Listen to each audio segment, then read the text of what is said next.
On this episode of Sailing Barefeet, we check out village life in Kastos and Kalamos, practice our Man Overboard drills, and do a health check on our battery bank. We're in a beautiful bay called Spiller Bay. There's not many people here, which is awesome. We had a very funny experience last night where the owners of the taverna here chased away some people who they didn't want to stay at the town quay, which is supposed to be free. So there was a lot of aggression and people yelling and speedboat antics, so that was funny. Don't book through Sunsail if you want a charter yacht. It seems that they're not liked very much around here.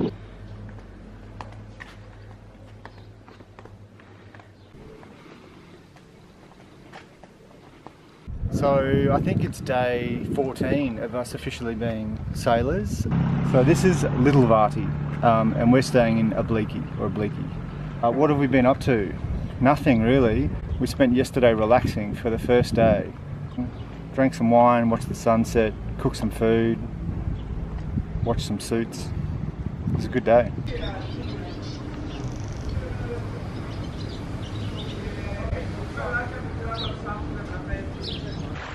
Hello. Well, we've been on the water now officially for 2 weeks, and today is a beautiful day sailing. We've got about 10 knots of breeze, and we're currently cruising at around 4.5 to 5 knots, which is pretty great. You see the sails there.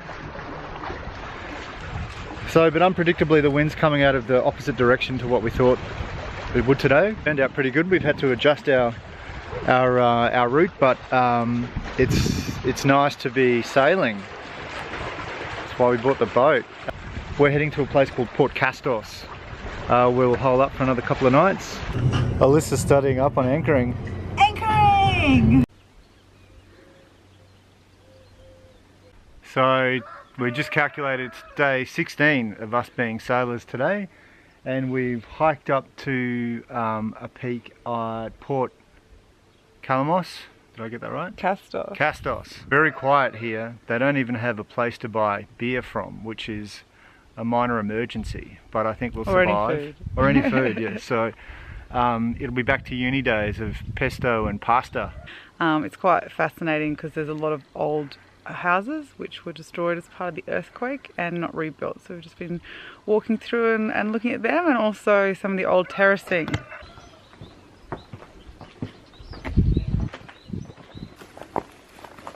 Alyssa's going to mill some grain a bit later, just up there. Hey everyone, so today we are heading from Port Kastos to another island called Kalamos, which is just around the corner. We stopped for anchorage for lunch in a beautiful little bay. Chris is flying his drone around, still getting used to his new one, but it's beautiful little anchorage. There's some little caves nearby which we're about to explore.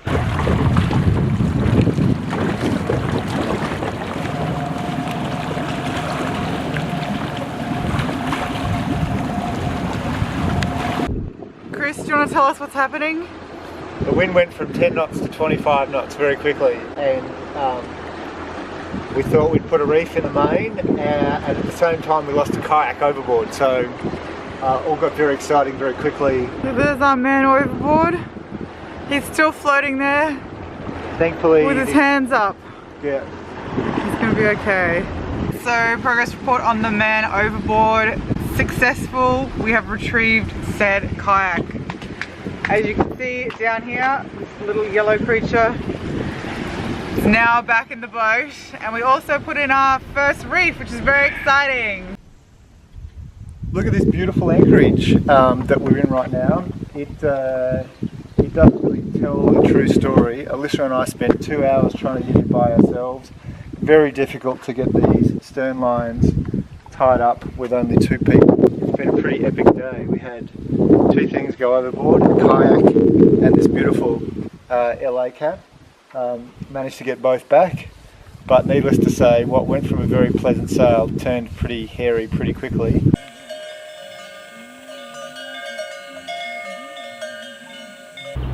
Good morning everyone. We're having a few battery issues, so I thought we'd share with everyone how we power the boat for electricity.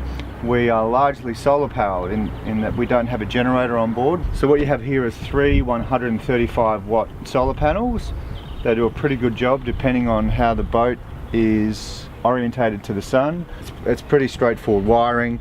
It gives a nice little home for the dinghy as well. The dinghy sits under here, but we're not storing power to the same extent as when we first picked up the boat. So it's time to troubleshoot and work out whether we need to invest in some new batteries, which might well be the case. So this is the instrument panel of the boat. It's got a lot of switches here which we won't go into now. Importantly, we have a little gauge here that tells us what the current voltage of our batteries is. So right now it's reading 12.4 volts and we're drawing 10 amps, and the 10 amps are coming from a fridge and maybe something else. 12.4 is not where I'd like it to be, given that its range is anywhere from 10 to 15. We've got lead acid batteries, and they say you should never take them past 50% of their capacity. So right now we're going past the 50% of their capacity, which is not a good sign. We've seen this down in the high 11s, which is a real concern. And I've emailed Dad and a few other people, and they've confirmed that no, you shouldn't see the batteries get down to that level. So this is also our nav station. We're plotting a route at the moment to head up to a place called Fiscado, and if we go back you'll see a couple of cool screens of our anchorage last night and how much we zoomed around on anchor. We had some pretty crazy winds which blew us all the way over here, 30 odd knots, then back the other way. Anyway, slight distraction. So one of the fun parts about having a boat is that things are always on top of one another. This is the aft cabin, very similar to our bed, but the batteries are under here, but there's always a lot of shit that you need to move to get to something. We've taken everything off, the mattresses, etc.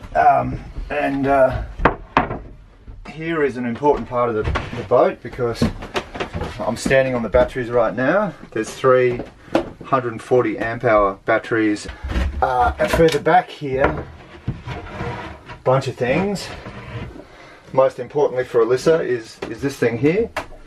Big silver thing is the hot water system. Generate hot water through either running the engines or when we're plugged into shore power. Over here is our battery charger, which runs when we are plugged into shore power. And here, this box is the inverter, which turns DC power into AC power for when you want to charge things like laptops, etc. We've checked the distilled water levels of all of the batteries. A couple of minor top-ups were needed, but otherwise they're pretty good. So unfortunately it's not a simple fix. I think we need to further troubleshoot and maybe investigate the cost and price of getting new batteries. These are lead acid batteries, and they're not the best batteries that you can buy. They're a gel and AGM batteries. We'll come back on the decision later.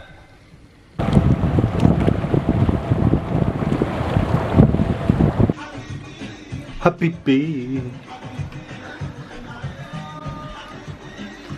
What's on your mind, Alyssa? I'm learning about how to heat too.